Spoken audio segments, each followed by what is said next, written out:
एक लड़की जिसकी शादी 5 मार्च को होती है, वो शादी होने के बाद वो अपने ससुराल जाती है तो उनका व्यवहार अपने सास ससुर ननद और पति के प्रति काफ़ी निराशाजनक होता है, क्योंकि ऐसा लगता है कि उस लड़की की शादी बिना उनकी मंजूरी के ज़बरदस्ती कर दिया गया है। जब वो विदा होकर फिर से दोबारा अपने मायका आती है तो अपने बॉयफ्रेंड के साथ मिलती है और शादी के बाद एक रस्म होता है मुंह दिखाई। उस मुंह दिखाई में मिले हुए सारे पैसे और जेवरात को अपने बॉयफ्रेंड को देते हैं और अपने रास्ते के कांटे यानी अपने पति को रास्ते से हटाने का प्लानिंग करते हैं। फाइनली होता ही ऐसा है कि उसकी पति एक किलर की व्यवस्था करते हैं और उस किलर को कुछ पैसे देकर अपने गर्लफ्रेंड की पति को रास्ते से हमेशा के लिए हटा देते हैं। दोस्तों, अभी ट्रेंडिंग न्यूज़ में मेरठ का जो सौरभ हत्याकांड के आक्रोश अभी थमने का नाम नहीं ले रहा है। जैसे और वैसे ही सेम टू सेम ऐसा ही एक घटना 21 मार्च को जैसे ही न्यूज़ टेलीविज़न और अखबारों के माध्यम से लोगों के पास पहुंचती है तो लोगों में अफरा तफरी मच जाते हैं। ये कहानी शुरुआत होती है उत्तर प्रदेश के औरैया ज़िले के एक लड़की जिसकी नाम प्रीति यादव होती है। वो अपने ही गांव के एक लड़के जिसका नाम अनुराग यादव होता है उनके साथ रिलेशनशिप में होते हैं। ये खबर जैसे ही उस प्रीति की माता पिता को और भाइयों को लगता है तो उन्हें काफ़ी डांट फटकार देते हैं और प्रीति को समझाने लगते हैं कि ऐसा करते हैं तुम्हारा शादी उससे भी अच्छा धनी मनी लड़के से कर देंगे और तुम जीवन में काफ़ी खुशहाल रहेगी। एक गांव के लड़का है, इससे मिलना बातें करना छोड़ दो, लेकिन वो लड़की मानने वाला कहाँ था। फाइनली प्रीति की शादी की खबर चारों तरफ रिश्तेदारों को दे जाती है। रिश्तेदार हर तरीके से अपने जान पहचान में उसकी शादी की चर्चा चलाने लगते हैं।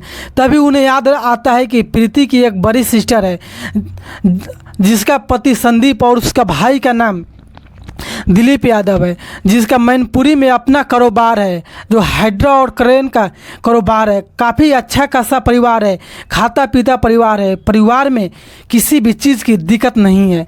तब घर वालों ने सोचते हैं कि क्यों न ऐसा किया जाए, प्रीति की शादी उनके बड़ी सिस्टर की देवर से ही करा दिया जाए। और फाइनली होता भी ऐसा है और बड़ी ही धूमधाम से प्रीति की शादी उनके दीदी के देवर यानी दिलीप यादव से करा दी जाती है। और घर वालों ने इस बात से बिल्कुल टेंशन छोड़ देते हैं कि जो भी गांव में इज्जत थी, बदनामी थी, जो भी थी, सारे छुप गई, सारे बराबर हो गए। और फाइनली उसकी लड़की की, उनकी बेटी की, बहन की घर बस गई। लेकिन दोस्तों, कहानी शुरुआत तो अब होती है। लड़की शादी होकर जब अपने ससुराल में जाती है तो ससुराल वालों के प्रति इसके मन में काफ़ी नफरत और तरह तरह से तमाम तरह के सवालें उठती है। भले ही इसकी शरीर अपने ससुराल में होती है लेकिन मन उनकी अपने ही बॉयफ्रेंड के पास, जो गांव में उसे लव हुआ था, उसके पास होता है। जब वहाँ से विदा होकर दोबारा जो अपने मायके आती है तो अपने माता पिता से बोलते हैं कि एक सहेली है जो मुझसे मिलने की जिद कर रही है। ऐसा बोल रही है कि शादी होने के बाद तो मिलना जुलना भी छोड़ दिया और घर वालों से झूठ बोलकर अपने ही गांव के लड़के अनुराग यादव के साथ वो होटल में यानी ओयो में जाते हैं और उसके साथ शारीरिक संबंध बनाते हैं। फिर अपने बॉयफ्रेंड को देखकर प्रीति रोने लगती है और सारे बात बताना स्टार्ट करती है कि कैसे कैसे उनके मर्जी के खिलाफ उसकी शादी की गई थी। दोस्तों, जब ये बात उसकी बॉयफ्रेंड अनुराग सुनती है तो उनके भी आंखों में आंसू आ जाता है और ये लड़की काफ़ी शातिर और दिमाग तेज होती है। उन्होंने एक प्लान बनाती है और बोलती है कि नया कानून के अनुसार अगर मेरी पति की मृत्यु हो जाए तो उनकी सारी संपत्ति, करोड़ों की क्रेन की जो कारोबार है, सारे मेरे हो जाएंगे और उसके बाद हम दोनों शादी कर लेंगे।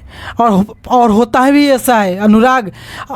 अनुराग ने अपने एक दोस्त के पास कॉल करता है और किलर, जिसे हत्यारा बोलते हैं, जो पैसे लेकर लोगों की हत्या करते हैं, उसका नंबर उपराते हैं और फोन उससे बात करते हैं। इधर ये लड़की मुँह देखम की रस्म में जो भी पैसा मिले होते हैं, जो भी जेवरात मिले होते हैं, उन्हें बेचकर 1 लाख रुपए अपने बॉयफ्रेंड अनुराग को दे देते हैं।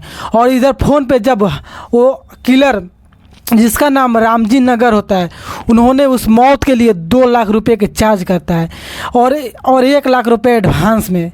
तो उसकी बॉयफ्रेंड यानी अनुराग ने उस किलर को 1 लाख रुपए दे देते हैं। और जब फाइनली सुबह का वक्त होता है, अनुराग अपने दोस्त के साथ अपने गर्लफ्रेंड के पति के घर पहुंचते हैं और बोलते हैं कि बगल में जो बलिया के नज़दीक पटना नहर में मेरी गाड़ी गिर गई है, तो मैं चाहता हूं कि आप अपने क्रेन ले चलिए और उससे निकालिए, उसमें जितना पैसा लगेगा उस सारे देने के लिए मैं राज़ी हूं। पहले आप देख लीजिए और देख कर बताइए कि कितना पैसा लगेगा, उसके बाद जितना पैसा लगेगा उतना अदा कर दूंगा। और इसे बहकाकर अपने बाइक पर दिलीप को बैठाते हैं और दिलीप को लेकर एक सुनसान जगह पे जाते हैं जहाँ गेहूं की खेत होती है। और वहाँ जाते ही वो दोनों लड़के बाइक से उतर कर भागने लगते हैं और फाइनली दिलीप को पीछे से एक गोली लगती है। गोली लगते ही वो नीचे गिर जाती है और गिरने के बाद उसे मारकर हत्या कर देते हैं। और हत्या करके दोनों सब वहाँ से हत्यारे फरार हो जाते हैं। लेकिन कोई ना कोई सबूत तो हत्यारा तो छोड़ता ही छोड़ता है। सुबह का वक्त होता है, जब लोगों के पास एक खबर लगता है तो चारों तरफ हकम मच जाता है। जब इसके माता पिता का और भाई को पता लगता है तो लाश को उठाकर नज़दीकी अस्पताल में ले जाया जाता है। वहाँ संघर्ष करते हुए 19 तारीख को एक कांड होती है और 21 तारीख को दिलीप हमेशा के लिए दुनिया से विदा हो जाते हैं। जब पुलिस ने बड़ी शक्ति के साथ सीसीटीवी कैमरा को खंगाला जाता है, तब उसमें जो तस्वीर नज़र आते हैं, उस जो बाइक पर सवार 2 युवक, उसे जिसकी पहचान इस लड़की की बॉयफ्रेंड के रूप में किया जाता है। और पहले ही उसके घर वालों को इस लड़की की शादी के पहले दूसरे दिन ही शक होता है, क्योंकि इसका लड़की की अपने ससुराल में बिहेवियर काफ़ी निराशजनक होती है। तब फाइनली जब वो लड़के की गिरफ्तारी होती है तो लड़की और साथ में उसका बॉयफ्रेंड जब सारा घटना पुलिस और मीडिया कर्मी के सामने बतलाते हैं तो लोगों की आँख खुले रह जाती है कि कैसे एक लड़की जो मात्र पैसे के लिए अपने प्रेमी को अपने ही पति की मारने की सुपारी दे दिया और मुँह देखम की रस्म की पैसे, और उस लड़की की अभी हाथ से मेहंदी भी नहीं छूटी थी और विधवा बनने की ख्वाब देखने लगी।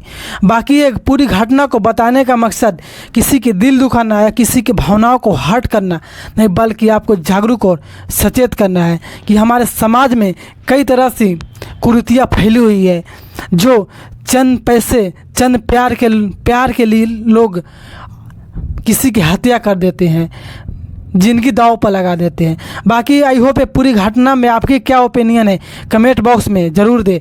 अगर आप चैनल पर नए हो तो चैनल को सब्सक्राइब कर लीजिए और जो सामने बेल आइटम है उसे भी दबा कर रखिए।